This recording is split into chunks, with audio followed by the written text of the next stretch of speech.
एक तरफ सनातन का जन सैलाब उमड़ रहा था और दूसरी तरफ एक ऐसा षड्यंत्र रचा जा रहा था जिसकी शायद किसी ने कल्पना भी नहीं करी होगी। एक तरफ लोग भक्ति में लीन होने के लिए तैयार थे और दूसरी तरफ आतंकी अपने नापाक मंसूबों को अंजाम देने की तैयारी कर रहे थे। रात के सन्नाटे में एक सामान्य दिखने वाला किराए का फ्लैट, जो बिल्कुल भी सामान्य नहीं था, दरवाजा टूटा तो अंदर का नजारा देखकर पुलिस के होश उड़ गए। ये नजारा जाहिर तौर पर देश की सुरक्षा के लिए एक बहुत बड़ा खतरा था, जिस पर समय रहते पुलिस की नजर पड़ गई। अब तक आप समझ गए होंगे कि यहाँ किसकी बात हो रही है।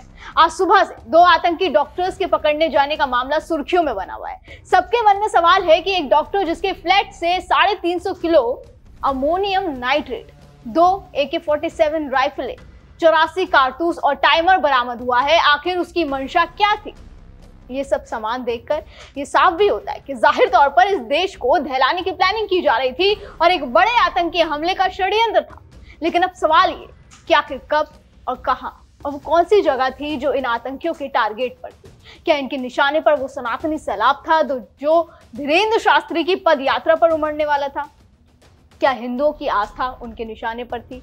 क्या कोई बड़ा नेता उनका टारगेट था? क्या किसी ऐसे शख्सियत के पीछे ये आतंकी घात लगाए हुए थे जिसकी चर्चा आज देश के हर कोने में? हरियाणा के फरीदाबाद में 8 नवंबर को बागेश्वर धाम के पीठाधीश्वर पंडित धीरेन्द्र कृष्ण शास्त्री की अगुवाई में सनातन एकता पद यात्रा निकली। श्रद्धालुओं का भारी जनसैलाब, जिला पुलिस प्रशासन की कड़ी सुरक्षा, फरीदाबाद गुरुग्राम मार्ग पर सभी प्रकार के वाहनों की आवाजाही पर रोक, सभी भक्त भक्ति में लिए बिना ये सोचे कि जिस शहर में वो मौजूद है वहां खतरनाक चीजों के साथ खूंखार आतंकी एक बड़े बम धमाके की प्लानिंग कर रहे हैं। धीरेन्द्र कृष्ण शास्त्री की सनातन हिंदू एकता पद यात्रा 7 नवंबर को दिल्ली से शुरू हुई थी, जो 16 नवंबर को वृंदावन में समाप्त होने वाली है।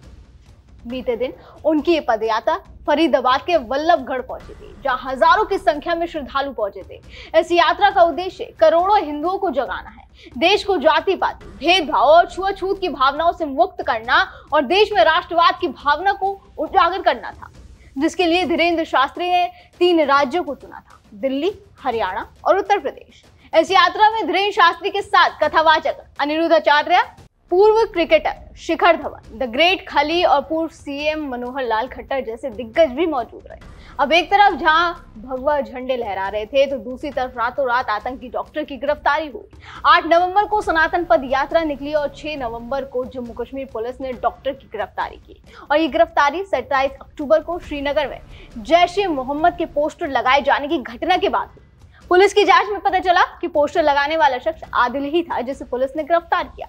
डॉक्टर आदिल अहमद राथर, एक कश्मीरी डॉक्टर, इस पर श्रीनगर में जैश-ए-मोहम्मद के पोस्टर चिपकाने का आरोप था और जब इससे पूछताछ की गई तो उसने खुद ये खुलासा किया कि फरीदाबाद के एक फ्लैट में हथियार और विस्फोटक छिपाए गए हैं। ऐसे हथियार और ज्वलनशील पदार्थ जो पूरे देश को दहलाने के लिए काफी थे। और जब इस मामले में पुलिस द्वारा रेड मारी गई तो उत्तर प्रदेश से लेकर गुजरात तक, जम्मू कश्मीर से लेकर आंध्र प्रदेश तक के डॉक्टर्स को पकड़ा गया। इससे आप समझ सकते हैं कि कितना बड़ा नेटवर्क था जो इस साजिश को अंजाम देने वाला था।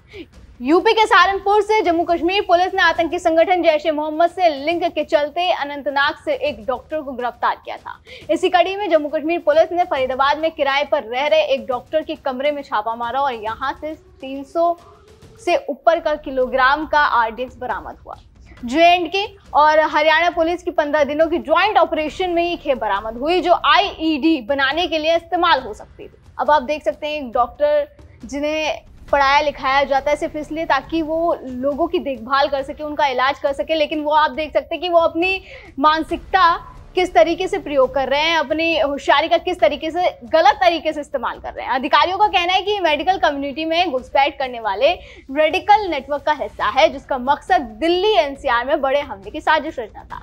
AK-47 तो राथर के पास से, दूसरा शकील के फ्लैट से मिला। अभी तीसरा डॉक्टर मुफाजिल शकील जो पुलवामा का रहने वाला है, अल फलाह हॉस्पिटल में ये काम करता है, जो अभी फरार चल रहा है और पुलिस पूरे नेटवर्क की कुंडली फिलहाल खंगाल रही है और इससे बड़े भी खुलासे हो सकते हैं।